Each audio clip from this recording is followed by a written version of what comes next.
Hello everyone, this is the CRT Productions and this is the EVGA GeForce GTX 770 Classified. The CRT Shack has gone furry. Check it out in the link below. So this is the 770 Classified from EVGA. Big old cooling system here, big old chunky card. I believe I read somewhere where this is an inch longer and an inch taller than the normal Founders Edition 770. So it's a big old card. It requires two 8-pin power connectors. Also requires a 600 watt power supply. This is from 2013, so it's an older card, of course, but I'm making this video because, as we all know, there's this crazy situation with graphics cards and people charging like, $1,500 for an RTX 3060, like a low to mid-range card. It's absolutely insane. So this is something that you could actually potentially buy. This particular model is a little more uncommon, of course. It's classified. You see them pop up on eBay every now and again. I paid about $150 for this one. That was not the best price, but this is kind of a fancier version of the 770. You can get a Founders Edition for under $100. The 770 is a card you could very much get right now. So the biggest consideration with this between this one that I'm about to demonstrate and if you were to buy a cheap 770 like a Founders Edition one, so they have 2 gigabytes of VRAM, whereas this one has 4. I will have gaming benchmarks coming up afterwards. It's going to be my usual kind of more laid-back style of benchmarking games. I'm just going to play the game and kind of let you know what the experience was like. I will be leaving the card completely stock, so for example, if you're just somebody right now with all this stuff going on, you just want a graphics card and you're considering smartly. It's a very smart thing right now to consider buying a used, older card rather than way overspending on a new card or a recent card. That's kind of what I'm making this video for. I'm not going to be extreme overclocking it or anything like that. I'm going to be putting it in the computer just like you would if you're buying this card and just using it and seeing what it does with its stock settings. So this card was released in 2013. The weird thing about that is that before this card was released, EVGA released a GTX 770 Dual Classified, as it was called, or just the Classified, which had 2 fans. It was a 2-fan cooler design. It was kind of standard for EVGA cards at the time, and that card was popular. Like people liked it. It was a nice card. It was a nice 770. But then later on in 2013 they released this, and it's weird because there's very little information about this card, very few reviews. I was able to find 3 reviews for this specific classified card online. One of them wasn't even really a review. It said it was a review, but they didn't review it.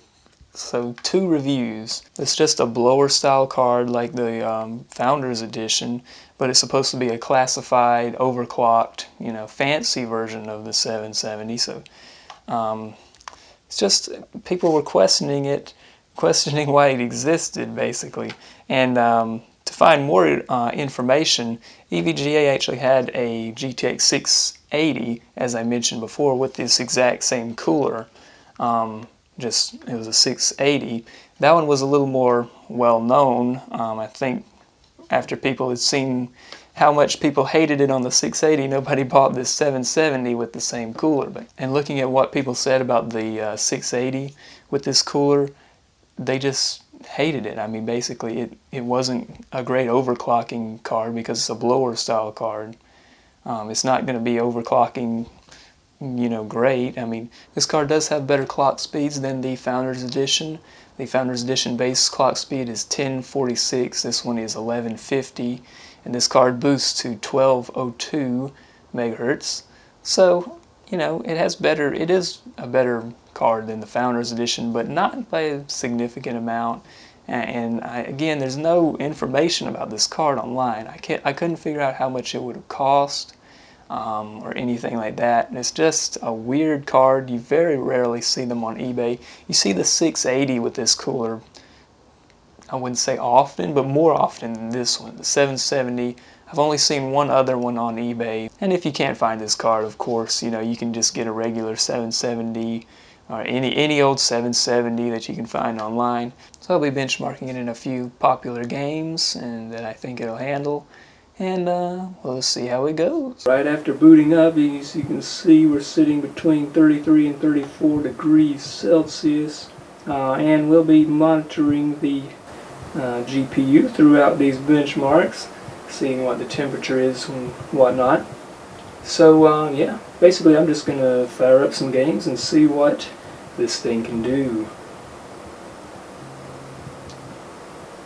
So I should probably mention that I will be running this at stock speeds. I will not be overclocking it. And I'll be testing it with an i3 9100F. So yeah, that's just for your information, for those who care. So first game that I'll be starting out with is Counter-Strike Source. Of course, I always do that. Start out, my monitor is filthy. Wow, that looks nice.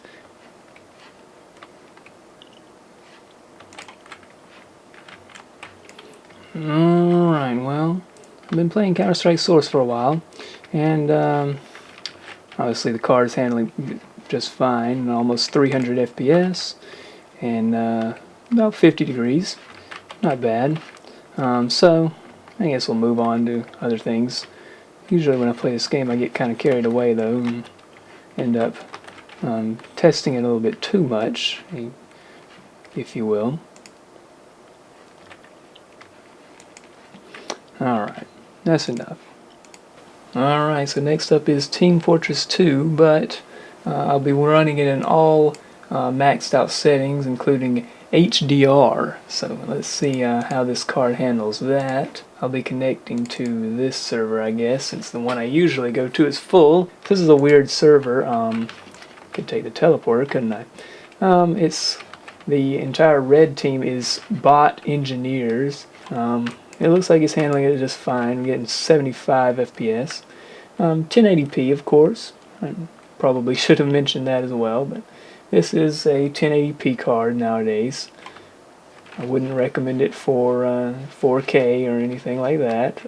We're testing it at, well, that's what happens when you play with no audio. Well, I've been playing for a while and I haven't really seen GPU usage go over 50%. And my FPS for some reason is locked at 75. I'm not sure why that is, but whatever. It's able to get 75 anyway. It's not too bad considering this predicament that we're in at the moment. So yeah, I mean that's about as it's about as demanding as Team Fortress 2 is going to get right there, graphically. Counter-Strike Global Offensive, everyone's favorite game, obviously. I'm not going to spend much time on this because a couple reasons.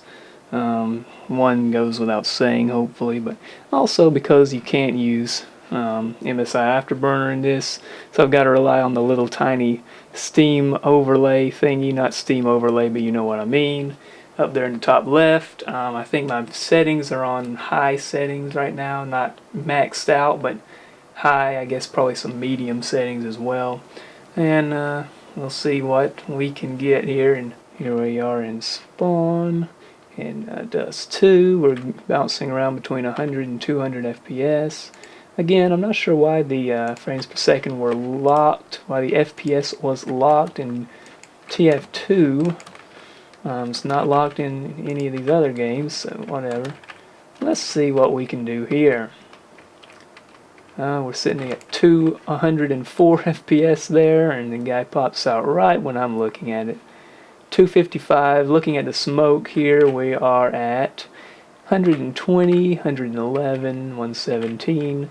Smoke is clear. We're looking off of the map over here somewhere. We're getting, what is that, 398 FPS. So, yeah, it runs just fine. That was the lowest we saw there with the smoke. It was 100 and it's just over 100, so I think it runs this just fine. It's on pretty high graphical settings. I check on that really quick.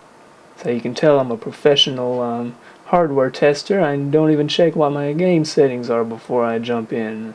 This is just a quick test to give you an idea. So yeah, high settings. I have anti-aliasing at 4x. I have this at the highest one.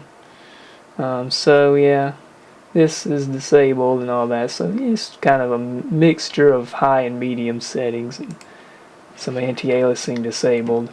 And we're just kind of sitting here watching this guy play at 250 FPS. So CSGO runs just fine. Let's get out of this and move on to something else. Alright, so I got this game working, surprisingly. This is The Crew 2.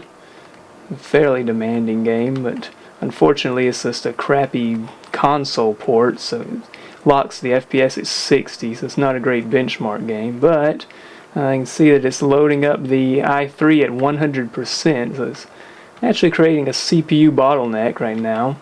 The GPU is at 77 degrees, and it's sitting around 90%, so it's putting some stress on the system, but it's usually most of the time holding the 60 FPS mark. Right now it's at 55. But again, it's not a great benchmark game. It's just a demanding game. I wanted to give it a try, see if MSI Afterburner would even work in it, and surprisingly it does. So yeah, just taking a stroll through the town here. I don't know where this is or what this is or really anything about this game. I just got it because it looked cool, I thought, and it's yeah. Anyway, there you go. The Crew 2 works with the 770. Let's see what we can do here. Oh boy. Alright, anyway. Alright. Uh-oh. Yeah, that's that. Alright. Let's get out of this. Alright, so here we are in GTA 5. A little hard to read up there, but it's sitting at 63 FPS at the moment, and the GPU is maxed out, 99% usage. The CPU is also bouncing between 90 and 100% usage, so GTA 5 is a good match for this particular hardware setup, I guess. And yeah, it's running pretty good. It's on very high settings. Just got into a car accident. Let's see how our FPS is doing. That's what I'm most concerned about at the moment. 65, 66, 67. Alright, so car accidents do give you better frames per second. Let's see if we can get into another one here. Oh, man. This old car didn't even feel that, I don't believe. It actually hurt my FPS that time, so... smart car. Didn't even feel that. Y'all hear something? I don't know. Anyway, 70 FPS, and GTA 5 is doing pretty good. I don't know why I did that. Anyway, yeah, 99% GPU usage. It's been pretty consistent the entire time I've been playing. 80 degrees Celsius. Card hasn't exceeded that. Well, that was the EVGA GeForce GTX 770 Classified. You know, there were a couple more games I wanted to test, but couldn't connect to this server, couldn't update that. Video games are just a pain these days. But anyway, let me know what you think about this card. Would you rock this card in your rig? Do you have a 770 of any sort? Let us know in the comments what do you think about it. And yeah, I think that's all there is to say, really. Thanks for watching. Join the Discord. It's now free. And stay safe out there.